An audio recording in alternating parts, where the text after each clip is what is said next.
Very good morning dear students. आज हम जिस विषय पर बात करने जा रहे हैं वो विषय है पूंजीवाद के गुण। जहाँ तक बात पूंजीवाद की है तो हम पहले ही देख चुके हैं, जान चुके हैं कि पूंजीवाद एक निजी स्वामित्व, निजी अधिकार, निजी नियंत्रण, निजी निर्देशन और निजी संपादन की एक पूरी पद्धति है जिसे आर्थिक विचारधारा में पूंजीवाद के नाम से जाना जाता है। पूंजीवाद है क्या, पूंजीवाद के लक्षण क्या हैं, इनके बारे में हम पहले विचार कर चुके थे। अब हम बात कर रहे हैं पूंजीवाद के गुण, मेरिट्स ऑफ कैपिटलिज्म। पूंजीवाद में क्या क्या चीजें हैं जो उसे अच्छा बनाती हैं, अच्छा प्रदर्शित करती हैं। पहली चीज है वस्तुओं एवं सेवाओं में विविधता। पूंजीवाद में सबसे बड़ा जो गुण है वो है वस्तुओं और सेवाओं की विविधता का पाया जाना। यानी उत्पादन की प्रक्रिया में जो साधन काम में लिए जाते हैं उन साधनों में विविधता या अनेकता का गुण विद्यमान रहता है, जिसे पूंजीवादी विभिन्न अपनी रणनीतियों के माध्यम से अपने उत्पादन के कार्य में प्रयोग में लाता है। दूसरी बात है साधनों के अनुकूलतम और उचित उपयोग। पूंजीवाद की प्रक्रिया में चूंकि पूंजीवादी जो है उसका एक ही मात्र लक्ष्य होता है, वो लक्ष्य होता है अपने साधनों का इस तरह से प्रयोग करना कि वो अपने लाभ को अधिकतम कर सके।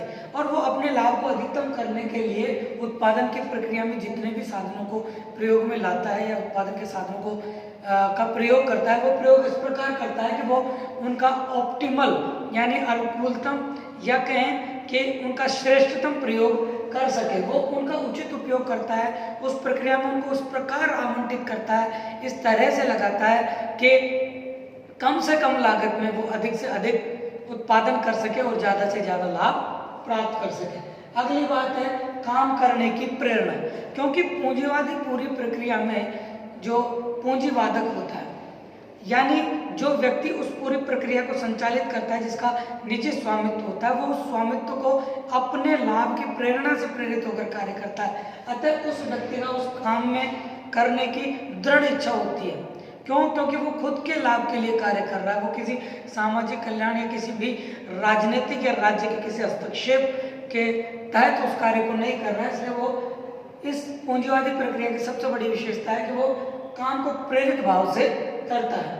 अगला है कुशल उत्पादन में सहायक। कुशल उत्पादन में सहायक फिर वही ऑप्टिममिटी की बात आ जाती है कि पूंजीवाद में जो व्यक्ति है वो क्योंकि अपनी प्रेरणा से होकर कार्य कर रहा है, स्वयं के लाभ को अधिकतम करना चाहता है, इसलिए वो उस कार्य को पूरी कुशलता से यानी अपने पास में उसको जितना भी उसके संबंध में उत्पादन के संबंध में जो भी वो निर्णय लेता है वो निर्णय इस तरीके से लेता है ताकि वो अधिक से अधिक उत्पादन कर सके अपने कम से कम लागतों की।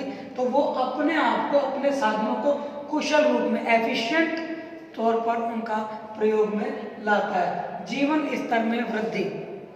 पूंजीवाद की सबसे बड़ी विशेषता ये मानी जा सकती है, इसका गुण माना जा सकता है कि पूंजीवाद जीवन स्तर में वृद्धि का अभिसूचक होता है। क्योंकि पूंजीवादी जो प्रक्रिया उस प्रक्रिया में सारा कुछ जो है वो निजी हाथ में होता है, उसमें किसी तरीके का सरकारी हस्तक्षेप नहीं होता है। ऐसी स्थिति में वस्तुओं और सेवाओं के उत्पादन की जो रफ्तार है या जो उनका विस्तार है वो विस्तार अनंत हो सकता है, बहुत ज़्यादा बढ़ाया जा सकता है। उसमें किसी तरीके के बाध्य या बंधन नहीं होते हैं। वो खुद के हिसाब से मार्केट को एनालाइज करके लोगों के बीच में उन वस्तुओं और सेवाओं को पहुंचाता है।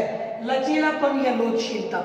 लचीलापन या लोचशीलता का मतलब है कि उत्पादन की प्रक्रिया में निजी व्यक्ति या पूंजीवादी जो है वो अपने हिसाब से उनकी तकनीकों को, साधनों को, साध्यों को, मशीनरी को, पूरी प्रणाली को अपने हिसाब से बदल सकता है, उसमें आमूलचूल परिवर्तन वो ला सकता है। ऐसा पूंजीवाद में होता है। स्वचालित ऑटोमेटिक। ऑटोमेटिक का मतलब है कि ये पूरी प्रक्रिया खुद चल रही है, इस पर किसी तरीके का कोई नियंत्रण नहीं है। ये बाजारवाद है जिसे मांग और पूर्ति की दो जो शक्तियां हैं वो ऑटोमेटिकली एडजस्ट करती हैं। जैसे फॉर एग्जांपल आप अपने घर में मान लीजिए पंखा लगा हुआ है, आप बटन को दबाते हैं, बटन को दबाते हुए पंखा चल जाता है, ठीक है। डिमांड और सप्लाई, सप्लाई इलेक्ट्रिसिटी की और पंखा चल पड़ा। इस हिसाब से पूरी प्रक्रिया ऑटोनोमस है, उसमें किसी तरीके का नियंत्रण नहीं है। उद्यमशीलता का विकास। उद्यमशीलता का विकास पूंजीवाद की सबसे महत्वपूर्ण विशेषता है। क्यों? क्योंकि व्यक्ति अपनी प्रेरणा से या अपने लाभ से खुद के लिए उस कार्य को करता है, अतः वो अपने उद्यम में या उद्यमशीलता में, अपने कार्य प्रणाली में इस तरीके के कार्य को महत्व देता है जिससे वो अपने आप को विस्तार दे सके, अपने उत्पादन को विस्तार दे सके, वो उसकी उद्यमशीलता या उद्यम की प्रवृत्ति का विकास करती है। तीसरी है, अगली जो चीज है नवी, वो है आर्थिक स्वतंत्रता। आर्थिक स्वतंत्रता का तात्पर्य है कि इसमें उत्पादक को या उस पूरी प्रणाली को किसी हस्तक्षेप का सामना नहीं करना पड़ता। ऐसी स्थिति में वो आर्थिक तौर पर अपने निर्णय, नीति निर्माण और उनको लागू करने में पूर्ण रूप से स्वतंत्र होता है। व्यक्तिगत स्वतंत्रता, जहां आर्थिक स्वतंत्रता की बात है उसी से जुड़ा हुआ पक्ष है व्यक्तिगत स्वतंत्रता। व्यक्तिगत स्वतंत्रता का तात्पर्य है कि वो व्यक्ति अपने हिसाब से नियमों को बना सकता है, अपने हिसाब से उनका संचालन कर सकता है, अपने हिसाब से साधनों में बदलाव कर सकता है, अपने हिसाब से तकनीक में बदलाव कर सकता है, उत्पादन की मात्रा में बदलाव कर सकता है, अपने निर्णयों में बदलाव कर सकता है। तो ये आर्थिक तौर पर और व्यक्तिगत तौर पर, दोनों तौर पर उस उद्यमी को उसकी उद्यमशीलता के विकास के लिए एक स्वतंत्रता प्रदान करते हैं, क्योंकि इस पर किसी तरीके का कोई बंधन या बाध्यता नहीं होती है। ये कुछ पूंजीवाद के लक्षण थे जिनके बारे में आज हमने बात की। बहुत बहुत धन्यवाद।